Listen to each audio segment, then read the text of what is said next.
have to start over. Okay. Okay. I think we're doing better this week. So I can see that we're not totally crooked today. So I was looking at this one girl, and she was on. I should have gotten my watch. I completely forgot my watch, and I walked over there too. Anyway, so I was watching this one girl, and she was making these. She made the. I don't know if it was on TikTok or something like that. Well, anyway, it was on one of her reels or one of her stories, and she showed somebody making little tarts, and they were inside like a muffin pan.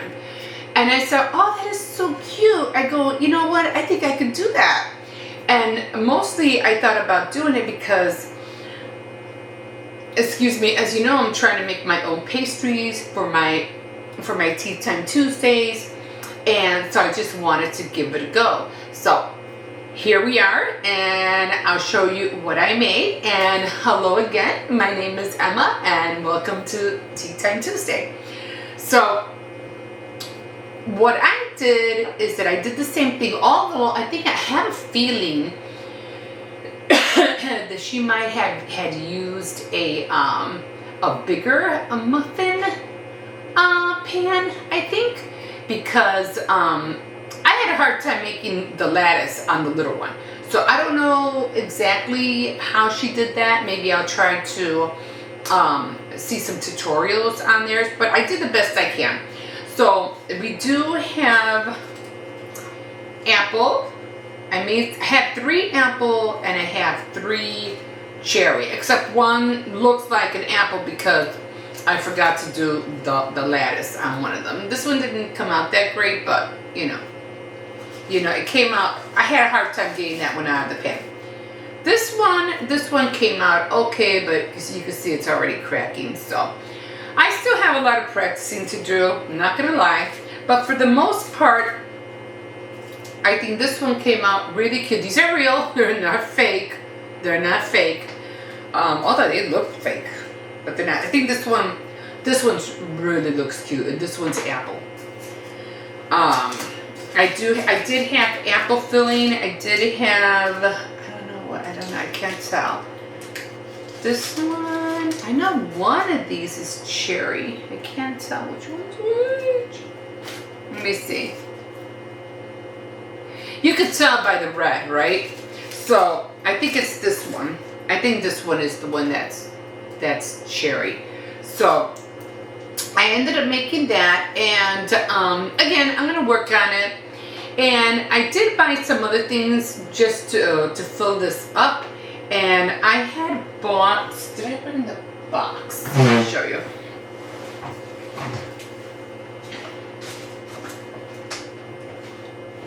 So I bought this box right here, and this was from Dollar Tree. Because I did a Dollar Tree haul. So I can put the lid in. I don't know if it's gonna work. I'll just push it in. Anyway, I bought these European cookies, classic shortbreads. So this is what I bought. Now here's the thing, I always, I do like almonds. I think it was Wortman that made them, and they had like powdered sugar over them. And they also had that taste of almond, and it was really, really, really good. I really liked them, but I've been like, I can't see them. I haven't seen them as of late. Nowhere, not in the stores, not. I mean, I could check online, maybe, but I haven't seen them. And this was the closest thing. I said, well, let me try this. Let me see how these taste. And I did get them, and I said, you want to know what? These were really good. These were really good. And with some powdered sugar on top of it, oh my God, it will probably taste even better. So if you see these, pick them up. They're really good. I also finally bought the little moon pies right here. I don't have the box, but I think I threw it out. So I bought a pack of those because everybody keeps raving about these. So, okay, so we are going to, I'm going to pour my tea. It's just a regular raspberry tea like always. Yes, my throat is still bothering me. But, you know, I'm trying to, as best as I can, stay warm. And trying to stay away from drinking too many cold things.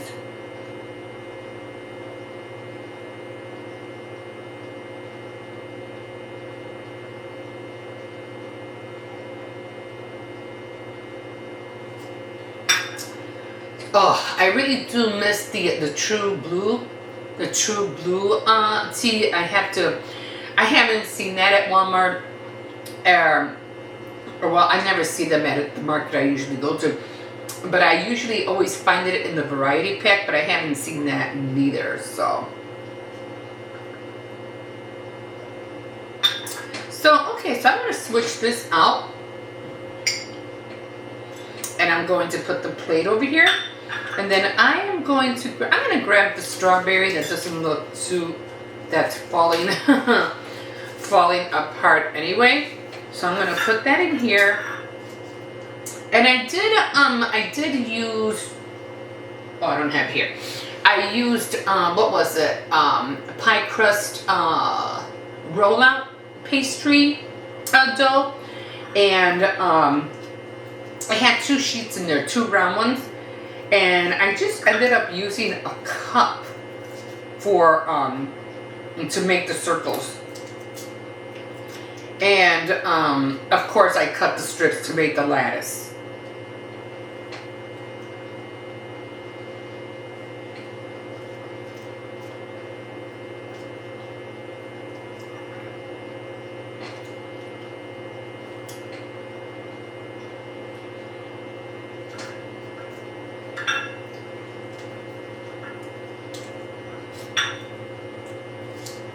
The pie crust is good. It really is good.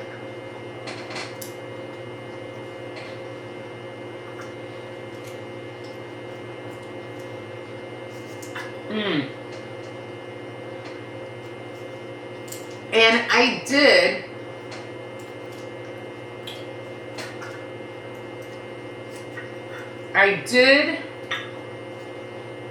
preheat the oven, the little one. And I did cook the bottom crusts first.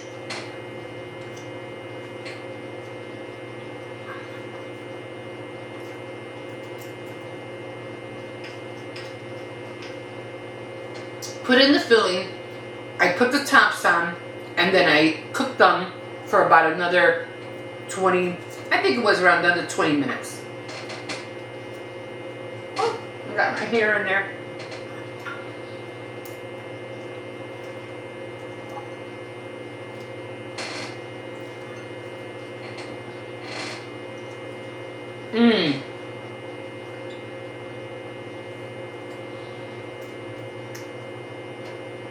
This would really be good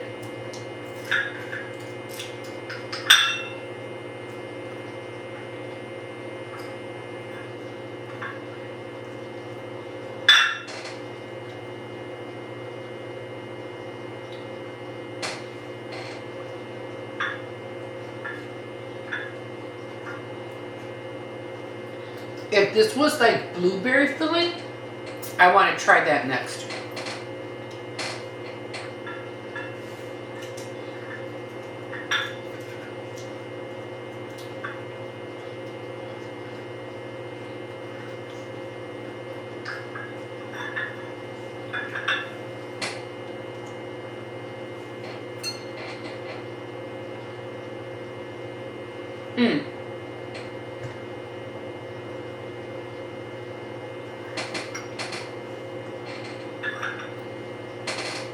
So that was good.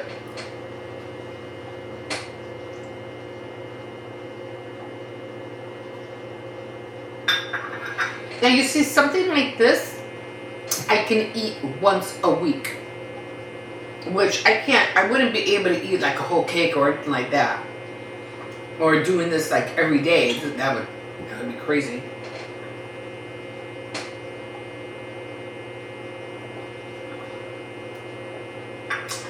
So I already did try these, and like I said, these are really good. But what I want to try are these little moon pies. I don't know what the whole rave is about these little guys, and I thought they were bigger. But I was like, everybody had always talked about little moon pies, and if you go to Dollar Tree, make sure you pick them up. They're great, blah, blah, blah. But I like the pecan, I think they're called the pecan swirls. That's what I like. Isn't this marshmallow?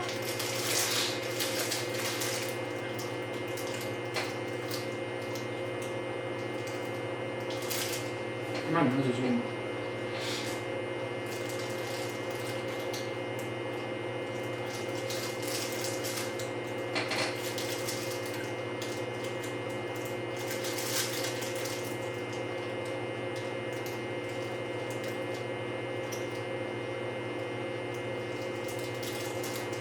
Really dry, like really dry.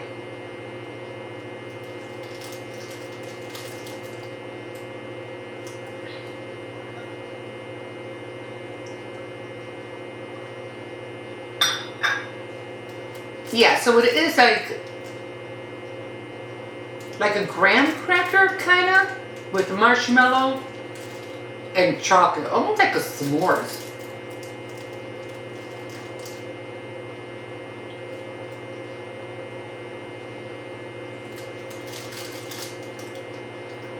Chocolate is good.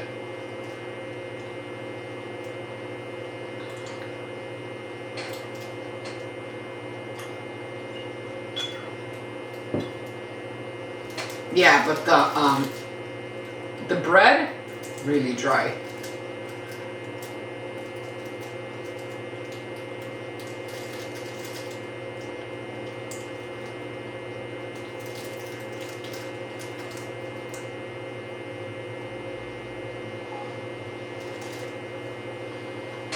Okay, so you know, it's okay. So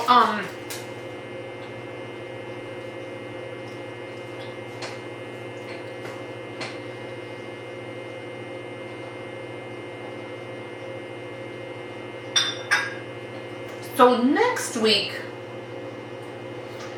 I am going to make same thing, same concept. I am going to make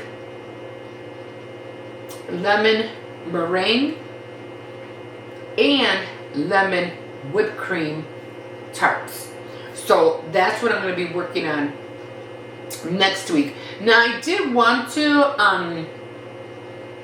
incorporate that here, but it would take me really long. Well, it wouldn't take me long, but it would take some time to make the custard or the lemon filling, and it would take me some time to make the whipped cream.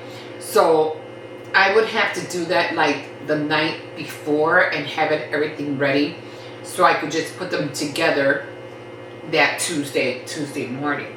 I also I'll probably ending up making, but not for my tea time Tuesday, but I'll also be making a lemon supreme cream cheese pie, which is the white part is cream cheese, and then you have the lemon filling, and then you have the whipped cream on top, which is so delicious because I had made it before. Okay, so I did not read this week. Unfortunately, I'm kind of like upset with myself as well, and only because I was doing a lot of other things, couponing, running to the stores, getting this, getting that, and it kind of like, you know, time just flew away from me. Excuse me. But I do really want to find out what's going on with Hannah. Apparently, they they were trying to arrest her. Now, I think she did get arrested, but I want to know why she was sneaking or trying to sneak in or out of the building. So I don't know what happened there, so I gotta continue reading to find out what's going on, because they were trying to get her either in a building or get her out of the building, and then she wanted a friend of hers to destroy something. And she did say, you have to go to my apartment and go destroy this thing. I forgot what it was called. I don't even know what it is. I don't know if it was a film, a thing, maybe a CD. I don't know. But she goes, you have to go over there and destroy it. And he goes, yeah, okay, all right. She goes, no, it's important. You really have to go over there and do this. So he was like, all right, I'll go. So I need to find out what all that is about. Especially when I just, read that she was arrested. So how was she that she was climbing in and out of a building? I don't know. So I have to figure that out. So I'm still with gambling for the Duke's daughter. We had left where Adelia got mad because she found out that when it came to the Blake brothers, Dylan was just like the other guy. So after her dowry. So I'm still there, but I'm hoping this week I can continue and we'll follow up on that. Yeah, so these came out really cute. I love the way they look. I'm not going to have, I already know how the apple tastes like, so I'm not going to have an apple one. But I can't wait to make the lemon-filled ones. And yeah, so with all that being said, I was going to talk about something and I forgot what it was. Anyway, so yeah, so I did not read this week. I really feel bad about that, so I want to get back on it. But I did bring Emily's Post book out. It's old as heck. I had this for years.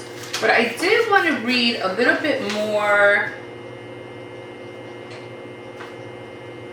about, I think it wasn't it Manners? I think it was.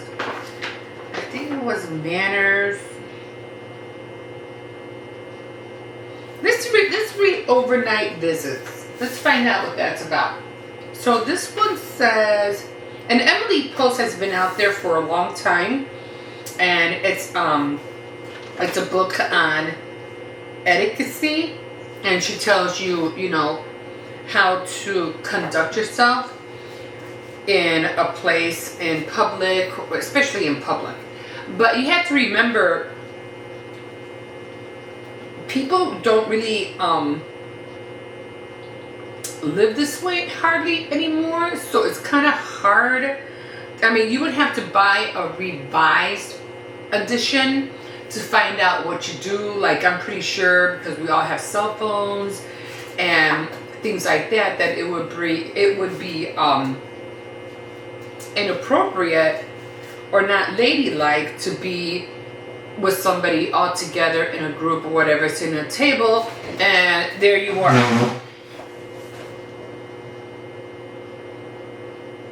You know what I mean? There you are. And probably everybody else would probably end up doing the same thing. So you're like, huh? Did you get that? Huh? Get what? Hold on. What were you talking about? I'm pretty sure she would say, no texting, no cell phones at the table. I could just see her writing that in here.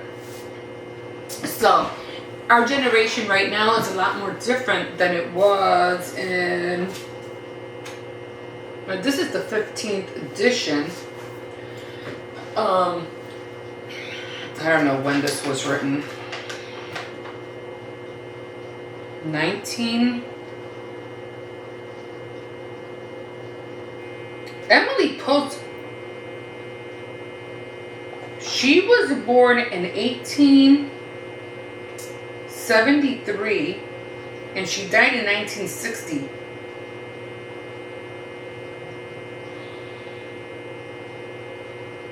And this one, this edition was done, thumb index, I don't know what that. This was done in 1992. So, I just lost what I was, okay. So we were going to read overnight visits. So you have to remember that era and our era totally changed. And I think it's her granddaughter. I think you could find some tutorials. I think she updated some things, but I don't think the books are this thick. Okay, so it says for overnight visits, when you have stayed overnight or longer, that's going to be one thing we should do, right? Compare it. Compare it with what she says with the day of today. Or longer at someone's house, it is absolutely necessary that you write a letter of thanks to your hostess within a few days after the visit. Unless, of course, your host and hostess are your closest friend with whom you are on family terms with, or relatives with whom you frequently visit back and forth. Even in those cases, a note is in order if you will not see your host for some time. If you are all returning to the same town, perhaps after a weekend at their summer house, you should call them on the phone a day or so later, or before seeing them again, to repeat what a good time you had. Never think, because you cannot write a letter easily, that it is better not to write at all. The most awkward note imaginable is better than none. So here's, for instance, Dear Hillary, you and Ken are such a wonderful host. Once again, Judy and I can only tell you that there is no other house where we have such a good time and hate to leave so much. We especially enjoy the party Saturday evening. Thank you very, very much for including us, and Judy joins me in sending much love. Here's another one. Dear Miss Farthenham, last weekend was the high spot of the summer. Everything you planned was wonderful, but the best of all was the trip to the crafts fair on Sunday. I wish I could have bought almost everything I saw there. I truly enjoyed every minute with the family, and I thank you more than I can say I can truly enjoy every minute with your family, and I thank you more than I can say for inviting me. Is there more over here? Entertain as a guest of honor. Okay, so, well, of course, so we know now that if you stay overnight, who stays overnight anymore? I mean, I don't know. Or longer. I mean, I guess maybe a close friend or something might stay overnight, like a fortnight. Who even does a fortnight? What am I saying? Jesus. Who even does that? I think I spent a fortnight, and this was years ago, and this was because I had to travel to out of town, and I had to take a train to get to my destination. I didn't have a car, so I didn't drive. And I had to stay a fortnight because it was hard for me to get back that same overnight, and I wanted to spend a little bit of time with the family. So I think a fortnight is like 3 days or 4. So I ended up spending like 3 nights over there. So, and then of course they drove me to the train station, then I ended up making it back home. But again, I was by myself. So that worked out really well. So again, if you're going to spend a night over somebody's house and you want to make sure that you send them a letter a day or so later, with these days, and thank them and show them, tell them how wonderful time you had and that you were, really grateful that, or thank them for being such a good hostess and how much of a good time you had, and oh, can't wait to do it again, or something like that. Okay, so guys, I think that's it for today. Like I said, another thing that I saw, and this is going to be with another segment for my pastries, I will be making cannolis. So I'm gonna work on them first, and then we'll see, because I want to practice making them before I show them how they're done. So next week it'll be the lemon, cream, and meringue tarts, and then the week after that will be the cannolis. And I'll keep going until I figure out what else I can make. Okay, guys. So like the fish in the sea, so glad you caught me, and we will see you next week on Tea Time Tuesday. Bye.